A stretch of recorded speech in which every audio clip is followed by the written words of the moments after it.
The #1 selling product of its kind with over 20 years of research and innovation. Botox Cosmetic, out botulinum toxin A, is a prescription medicine used to temporarily make moderate to severe frown lines, crow's feet, and forehead lines look better in adults. Effects of Botox Cosmetic may spread hours to weeks after injection, causing serious symptoms. Alert your doctor right away as difficulty swallowing, speaking, breathing, eye problems, or muscle weakness may be a sign of a life-threatening condition. Patients with these conditions before injection are at highest risk. Don't receive Botox Cosmetic if you have a skin infection. Side effects may include allergic reactions, injection site pain, headache, eyebrow and eyelid drooping, and eyelid swelling. Allergic reactions can include rash, welts, asthma symptoms, and dizziness. Tell your doctor about medical history, muscle or nerve conditions including ALS or Lou Gehrig's disease, myasthenia gravis, or Lambert-Eaton syndrome, and medications, including botulinum toxins, as these may increase the risk of serious side effects. For full safety information, visit BotoxCosmetic.com or call 877-351-0300. See for yourself at BotoxCosmetic.com.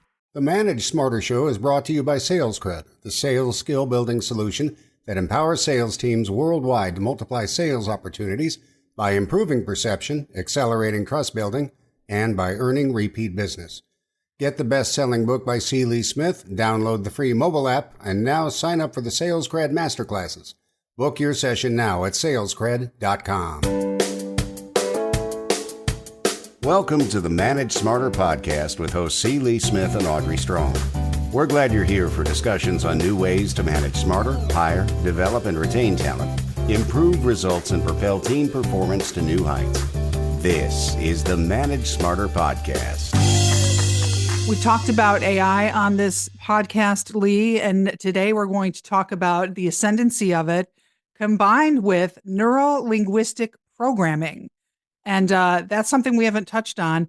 It's kind of a blend of two areas of expertise, and how as a sales manager or a manager in general, with the ascendancy of AI, you need to change some of the ways that you're doing business. You know, the art of communication, even though you have Yes. AI in there, that doesn't, I like to say, or have said previously on this show, that AI at times may have a high IQ, but also at times it has a very low EQ. So, and Frank's going to actually help us as managers, as leaders, as salespeople, basically how we can use AI to our advantage, but also how we can avoid using AI then to harm our credibility and to hinder us from getting, ultimately what we want, and also to help those people that we're trying to serve. Exactly. Welcome to Manage Smarter, everyone. I'm Audrey Strong, Vice President of Communications here at Sales Fuel.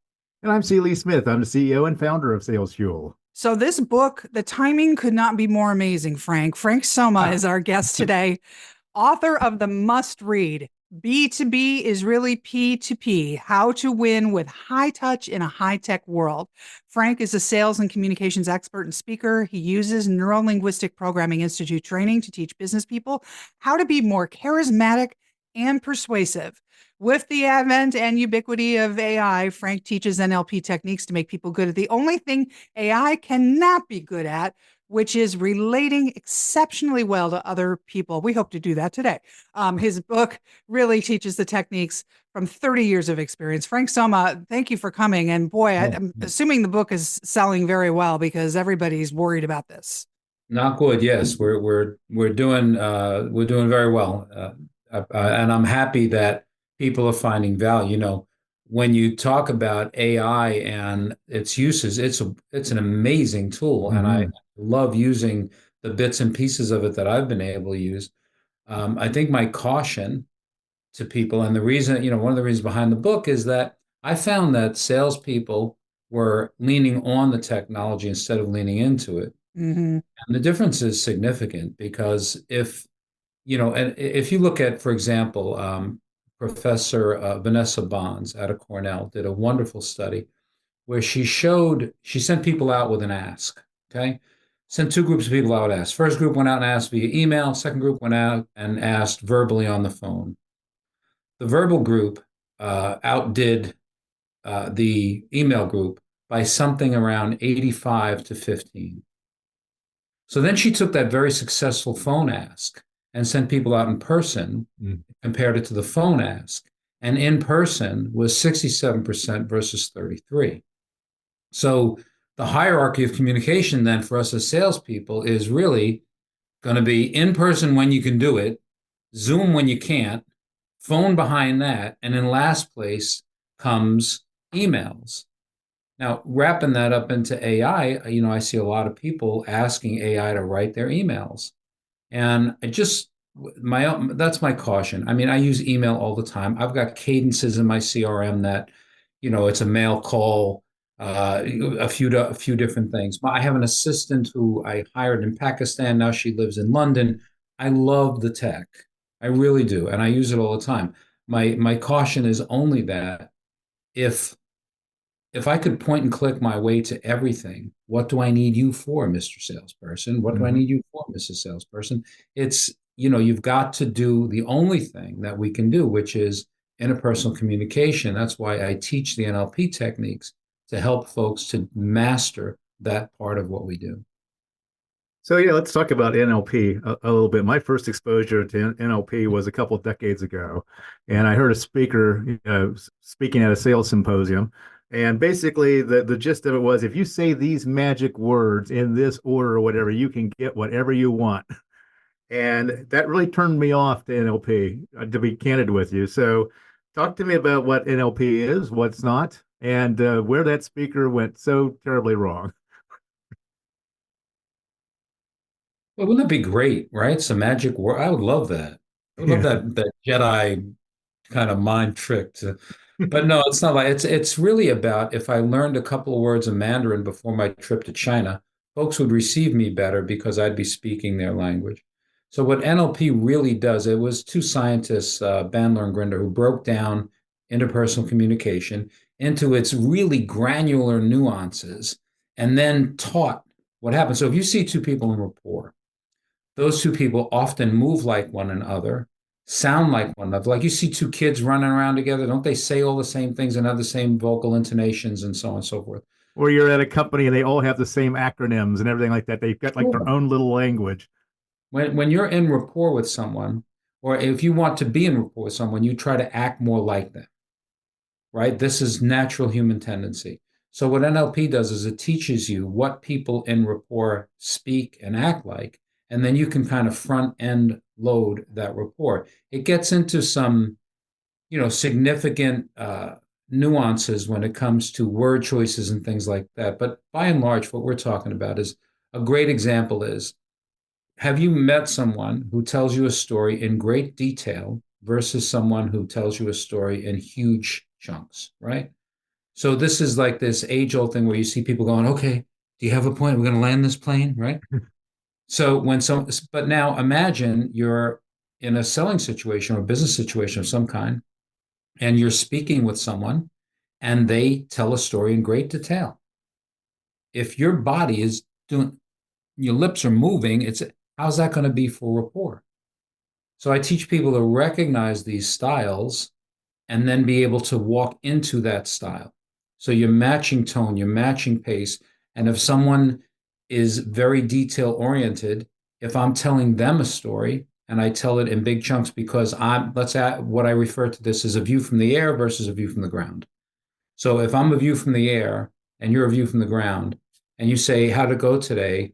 How was your day today? I say, oh, yeah, it was good. Everything was smooth. You feel insulted. Like I didn't think you were important enough to give you details. That's what happens in your brain. So if I know that about you, I would say, oh, it was a terrific day. I got to sit with a great sales team over at MBS.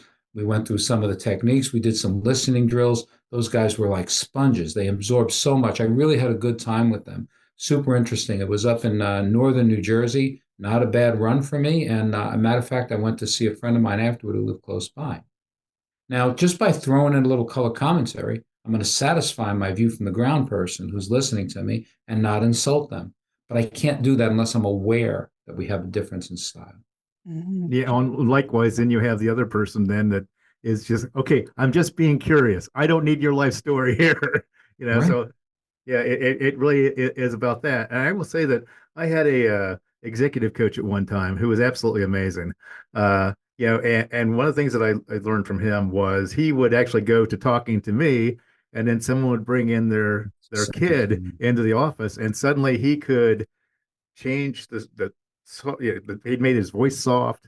He spoke in a different language. I mean, he really connected, with that kid. And then he would talk to the parent differently. and then back to me differently. And it was just the most amazing display, most amazing thing to see, how he could be so aware, I guess, of how people wanted to be talked to. Yeah, that's really what it is. It's about tuning into someone else. So if if I came to see you and you're my client, for example, and I say to you, "Hey, I have some really terrific products. I really want to sit down with you for a couple minutes today, go through some things. We've had some new innovations that I think really fit well with your business." And you answer me and say, "Well, that's interesting. We have had some changes around here. They might need some attention."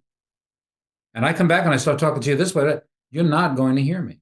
But Mhm. if I can match your pace and tone, there are folks that say to me, "Well, gee, Frank, isn't this a little bit manipulative?" And I don't feel that way. Again, I feel like I'm trying to speak in your language to help you to be more comfortable with the conversation. And the biggest tenet of all this is that I am responsible for the result of my communication.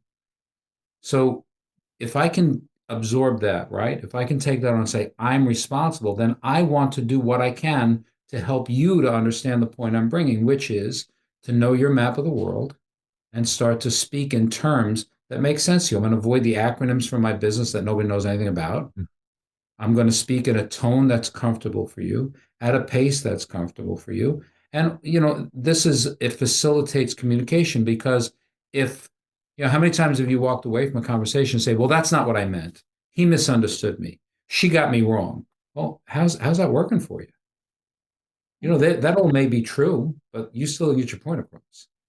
So the idea then would be you've got to figure out another way to send your point and then another way and until you figure out that person's communication style where they can be receptive enough to hear what you're saying. Is part of this also matching energy level? Like, for example, I'm an extrovert, and if I am talking with an introvert and I want to maintain my credibility, I need to match their energy level. That's kind Yeah. of how it feels like to me. Well, that's, you're jumping into kind of mirroring, right? So that's Mm. that's an important aspect of what we do. And I believe that, again, when folks are in good rapport, they tend to act and look and talk similarly. So the idea is always to front end load that and try to match the energy, Audrey, as you said, is super important.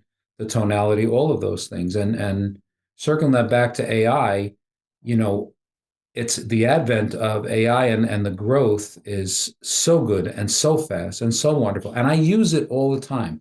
I love going into Chat GPT and give me 3 good listening exercises in a group of 50 people where they can pair off and they're in a professional, and I can lay it all out and I'll get a bunch of stuff and then I can riff off of what I get on that and I can create some new exercises that maybe I haven't done before. So it's wonderful and useful for a bunch of things. Um, but I keep emphasizing to folks, the danger, I think, I'm not a young guy. So when I start to tell people anything that isn't about email, texting, or I run the risk of them thinking I'm going to ask them to pull out a quill pen and an inkwell to sign an order. And that's not it. That's why I said I love the tech. I use it constantly. I've got 2 different CRMs. I've got a voice over IP system that allows me to text business numbers. Like there's so many wonderful aspects to technology and in AI. My caution is only that if you don't get good at the one thing that we can do that it can't do, you will be obsolete. Yeah, and the frustration there too is like, because Frank, you and I do sometimes do some of the same kind of things, is that just because we're pointing out, hey, go in, use AI with eyes wide open, Right. that I sometimes I feel like we're mistaken as like, oh, we're anti-AI. And I think just as you and I have made great pains to make it clear what we love the technology, we use the technology and everything like that.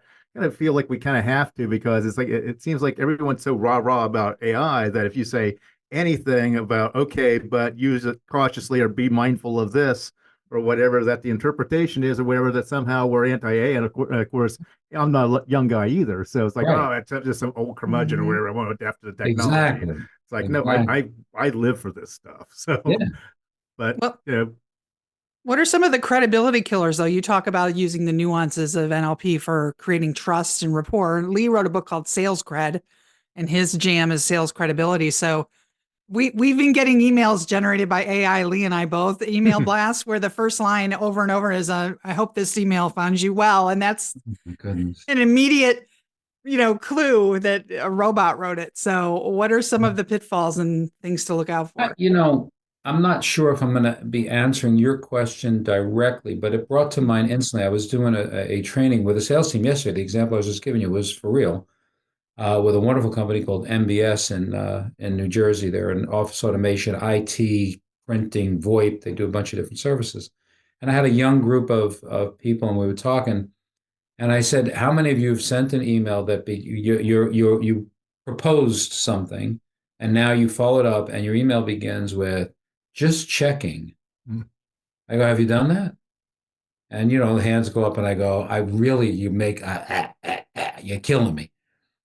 So the idea that we're not direct, you have to find ways, and I said this to them, find ways to be direct without being insulting. And I think that sings of humanity, right? If I say to you in their business, for example, "Hey, my company will put in their order with the manufacturer at the end of the month. I'd love to be able to include you in that. Are you ready to go forward?" That's really what you want to know. So just say it. Just Yeah. checking. Have you had a check? Come on. The word Say, just is a oh, credibility killer, oh, because basically you're thank you. giving away your power of authority then Thank by you. making yourself less than the other person.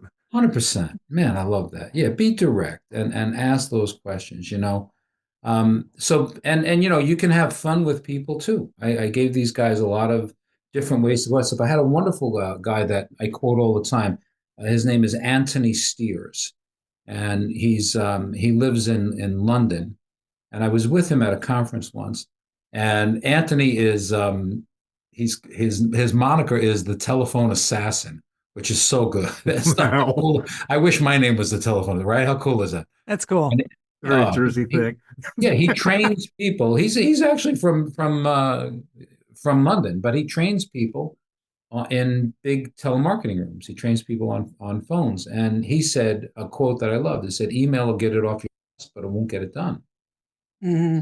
And this is kind of the tough part of training young salespeople. And now AI is going to complicate that even further, because, and also it depends on your industry. It may be very well that you want to send out 10,000 emails in a blast, and you have this shotgun approach. And if a couple come back to you, you're happy. Most of the companies I work with are more larger type products, and that's not really going to be their strategy. So how do you make it count? And what Anthony's saying is, as a salesperson, I get so many voicemail connections and so many people that don't want to talk to me and so many receptionists that bar the door, that it's really hard to pick up the phone over and over again. So I revert to email. And then I do that more and more. And suddenly, I've sent out 150 emails today and only made 3 phone calls. And I wonder why my sales are tanking. Mm-hmm. And that's the reason. If we go back to what we started with, Vanessa Bond's study and that hierarchy of communication, and this is science, this is not me. Cornell's a great university, right? This is in person trumps a phone call, which trumps an email. It just is. Yeah. So your book is B2B is really P2P. Why just B2B? Because I'm thinking about B2C. I'm thinking about wealth managers. I'm thinking about real estate agents and everything like that. It seems to me that when you're dealing directly with a consumer rather than with a business, I think that what you're teaching here is even more important. Yeah, 100%. I work with a lot of real estate companies, and I think it fits there as well. For me, though, my experience has always been B2B. I've never been a B2C seller, so I didn't feel like I had the credibility to write about it. I do some training in real estate now. I do some training in insurance. I do a lot in insurance, actually. And there's a lot of B2C in that. And you're right, the principles definitely hold true. But I didn't feel like I had the credibility to write about something that I hadn't done personally. Fair point. We're back to credibility. Well, it's franksomma.com is your website. It's SOMMA, everybody. And your X handle is F Somma. And are you taking on new clients? What's the best way for people to reach out to you, Frank, that you I prefer? am. The two things that I'm Don't focused say email. Don't say. Right, right. Isn't that funny? I like to do speaking gigs at conferences. If you have a conference and you need a keynote speaker that can give some tools to the people there in a high energy format with a lot of good stories to bring the points across, that's a lot of what I do. Some other things that I do is I work with companies whose sales are lagging to kind of fine tune them and help them. I'll train the sales team a little bit, work with the management on some strategies and some programs to help them do better. And I do some coaching, mostly with groups of salespeople now. I do one-on-one with some CEOs. I have two that I do now.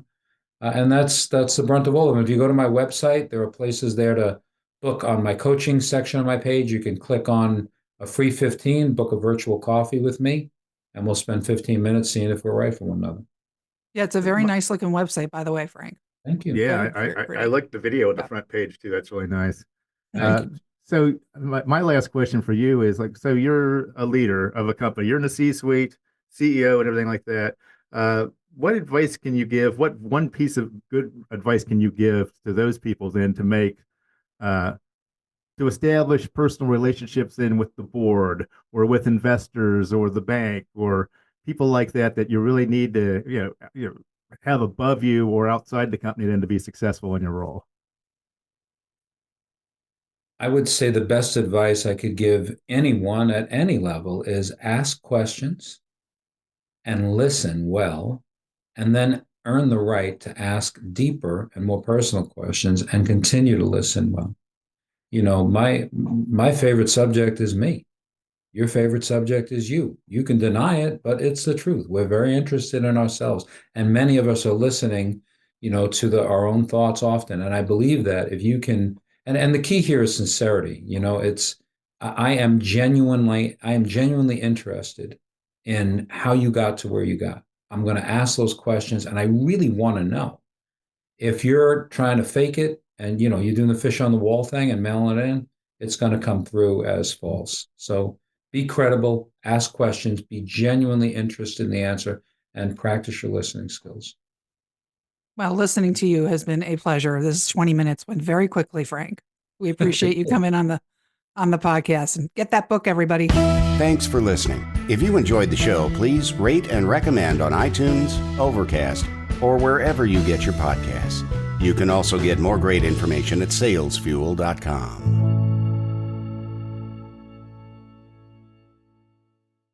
This podcast is a part of the C-Suite Radio Network. For more top business podcasts, visit c-suiteradio.com.